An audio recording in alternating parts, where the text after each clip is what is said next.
एकाच आठवड्यात दोन दुर्दैवी घटना घडल्या. व्हिएतनाममध्ये बोट अपघातात अनेक लोकांचा मृत्यू झाला, तर थायलंडमध्ये लागलेल्या आगीत अनेकांना आपला जीव गमवावा लागला. हे सगळे लोक सुट्टीचा आनंद घेत होते, कुटुंबासोबत वेळ घालवत होते, उद्याचे प्लॅन्स करत होते. पण एका क्षणात सगळं बदललं. आणि आयुष्याचं हेच वास्तव आहे. आपण ट्रिप्स प्लॅन करतो, फ्लाईट बुक करतो, हॉटेल बुक करतो, भविष्यासाठी अनेक योजना करतो.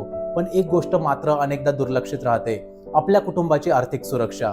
भारतातही अशा अनेक घटना घडतात जिथे कुटुंब अचानक त्यांच्या कमवत्या व्यक्तीला गमावतं आणि त्यानंतर फक्त दुःखच नाही तर आर्थिक जबाबदाऱ्यांचंही ओझं उरतं. EMI, मुलांचं शिक्षण, घर खर्च आणि भविष्यातील अनेक गरजा. म्हणून आर्थिक संरक्षण म्हणजे भीती नाही, ती एक जबाबदारी आहे. आणि त्यासाठी टर्म इन्शुरन्स हा एक सोपा पर्याय असू शकतो. कारण आज 1 कोटी पर्यंतचं कव्हरेज काही वेळा 600 रुपयापेक्षा कमी मासिक प्रीमियम मध्ये मिळू शकतं.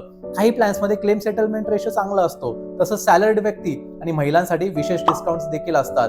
कारण आयुष्य आपल्या नियंत्रणात नसतं, पण कुटुंबाची आर्थिक तयारी आपल्या हातात नक्की असते. अधिक माहितीसाठी लिंक बायोमध्ये आहे.